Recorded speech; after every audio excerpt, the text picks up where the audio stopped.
Há algum danita em nosso meio? Eu vou contar uma história para vocês. Há 20 anos atrás, eu fazia parte de uma mesa numa associação. E eu vi uma das histórias mais tétricas que eu já vi na minha vida. E pode ser que alguns de vocês já tenham ouvido essa história aqui entre vocês. E se já ouviram, vão lembrar comigo essa história com dor. Uma certa ocasião, numa igreja de um certo lugar no Brasil, uma mocinha pediu licença para conversar lá na frente, no microfone. Ela frequentava a igreja um ano e pouco. E ela pegou o microfone da mão da moça que estava terminando a escola sabatina e falou: eu tenho que contar para vocês um pecado meu. E as pessoas paralisadas olhando ela falar. E ela disse: eu quero contar para vocês. Estava ali na igreja naquela hora, o pastor se arrumando ali, ajeitando alguma coisa. A esposa do pastor com os 2 filhos, mais ali no lado da esquerda, da minha esquerda. E a igreja toda ali junta. Vocês sabem que entre a escola sabatina e culto a igreja fica bem cheia? E ela disse: eu tenho que contar o meu pecado para vocês. E o pecado que eu tenho que contar é que eu sou amante do pastor. Na hora que ela disse isso, a esposa do pastor desmaiou ali na hora. E os filhos correram para acudir. E o pastor veio para ela e falou assim: o que você está falando? Você enlouqueceu? Que isso, menina? Ela falou: eu tinha que contar, eu preciso resolver meu problema. Eu preciso salvar a sua alma. Eu preciso resolver você. Os danitas, eles sempre usam essa: cuidado, eu preciso ajudar. Sempre usam a palavra da ajuda, viu? E naquele momento a igreja toda ficou em alvoroço. Eu não preciso dizer que não houve culto. Não houve culto. Não conseguiram fazer o culto. A esposa do pastor foi levantada dali, foi levada lá para fora. O pastor não sabia o que fazer. Começou a dizer: irmãos, por favor, isso é um grande mal entendido. Ela dizia: não é, meu bem. Eu precisava dizer, eu tenho que salvar você e tenho que salvar a mim. E ela foi levada para um quartinho, a esposa do pastor foi atrás e começou a conversar com ela, e falou com ela, e foi um alvoroço muito grande. E ela disse: olha, eu vou te provar que isso é verdade. Nós combinamos que ninguém nunca ia saber, foi uma coisa muito bem feita, mas eu preciso te contar. E falou para a esposa do pastor: prestem bem atenção no que eu vou dizer. Falou: só tem uma maneira de você me acreditar, vem aqui. O seu marido tem uma marca na genitália dele. E a marca é assim, assim, assim. E a esposa olhou para ela e acreditou nela na hora. Sabe por quê? Porque aquele pastor nunca tinha tido contato sexual com nenhuma pessoa, só com sua esposa. Eles se casaram virgens. E ela disse: ninguém sabe disso. Como é que essa moça sabe? Consegue imaginar o que é isso? E ela também nunca tinha contado isso para ninguém. E ela pegou a esposa do pastor, passou a acreditar. E ela contou detalhes sobre o corpo do pastor, detalhes sobre ele, até de coisas que ele falava enquanto dormia. Preste atenção. Eu não preciso dizer para vocês que aquele casamento acabou. A igreja todinha daquele pastor entrou num estado de bancarrota que vocês não têm ideia. Uma palavra, como diz Tiago, pode estragar a vida de uma pessoa para sempre. Sabe quantos anos se passou dessa história? Até que eu fiquei sabendo, isso foi há 20 anos atrás que eu fiquei sabendo. Já tinha se passado 20 anos que isso tinha acontecido. Por que eu fiquei sabendo dessa história? Foi numa mesa, numa comissão, numa associação. O presidente um dia nos chamou e disse o seguinte: irmãos, eu preciso da ajuda de vocês de oração por algo. O que foi?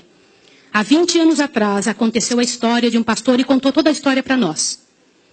Foi numa igreja assim, assim, assim, e nós tiramos a credencial desse pastor.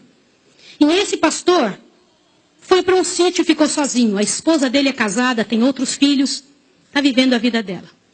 Mas eu fui chamado, olha o presidente nos contando. Eu fui chamado há alguns dias na casa de uma senhora com os cabelos todos brancos morrendo de câncer. E essa mulher morrendo de câncer pediu muito para falar com o pastor. Mas tinha que ser o presidente da igreja adventista.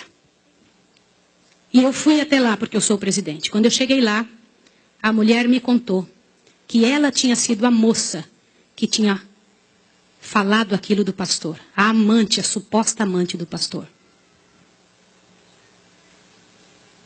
E ela contou para o presidente que ela havia inventado toda essa história. Mas como que ela sabia dos detalhes do corpo do pastor? Na ocasião em que ela tinha se apaixonado pelo pastor, ela trabalhava como faxineira dentro do hospital. E o pastor foi internado, prestem atenção, internado para uma cirurgia de apêndice e passou muito mal. E ela era amiga de uma enfermeira. E entrou dentro do quarto junto com a enfermeira, destampou o corpo do pastor e olhou o corpo do pastor todo, durante o tempo em que o pastor estava dentro do hospital em coma. E quando o pastor falava algumas coisas, ela ouviu o que o pastor falou e ela olhou os detalhes do corpo do pastor e guardou. Satanás plantou na cabeça dela 1 ano e ela formulou e acabou com a vida do pastor. E o presidente pegou uma credencial, foi lá no sítiozinho onde o pastor o coitado daquele pastor, o caluniado estava, e chegou para ele e falou, junto com uma comitiva dos irmãos, pastor, eu vim aqui te entregar a sua credencial de novo, nós descobrimos que era mentira. Sabe qual foi a resposta do pastor, irmão? O pastor disse assim, vocês me devolvem minha família e meus filhos também? Vocês me devolvem minha reputação? Se vocês não devolverem junto, eu prefiro ficar aqui. E esse pastor, uns dias atrás, eu soube que ele morreu lá naquele lugar. Quem foi a assassina daquele pastor? Não foi só aquela mulher, foram todos que falaram junto. Porque, gente, quando acontece um inferno desse, uma multidão de gente sofre, uma multidão de gente machuca. Fica machucado. Meus irmãos, vocês me perdoem ter que falar sobre isso, mas é verdade. Existem muitos lugares que eu tenho muito medo de pregar, mas eu vou igual se me chamam. Porque eu vou falar uma coisa para vocês. Ontem à noite eu comentei que a vida de quem prega essas verdades é altamente prejudicada. Uma coisa desse tamanho é passada de boca em boca, de forma que apareça o inferno no final. Será que existem danitas no nosso meio? O céu é um lugar tão fabuloso. Não vale a pena, meus irmãos. Não vale a pena. Deus tem mais para a nossa vida. Tem mais coisas para ocupar a nossa mente. Para fazer parte do nosso vocabulário. Para nós pensarmos a respeito das pessoas. Vamos fazer um exercício? Pense bem da pessoa que mais mal você sabe dela. Imagine isso agora. Sabe o que vai acontecer com você? Teu coração vai se encher de paz. Porque é isso que acontece, gente. Se você não for capaz de abrir a sua boca para trazer paz para a vida de alguém, não abra a sua boca para trazer o inferno para a vida de quem quer que seja. Jesus ama as pessoas pecadoras e miseráveis. Todas aquelas que pecaram horrivelmente, Jesus ama. E Ele tem mais para oferecer para nós. Eu vou pedir uma coisa em nome de Jesus essa manhã. Uma coisa que é muito difícil de fazer. Mas se há alguém em nome de Jesus que falou algo de outra pessoa, ainda que seja verdade, e que não pediu perdão, que peça perdão a Deus agora e corra e peça perdão para a pessoa.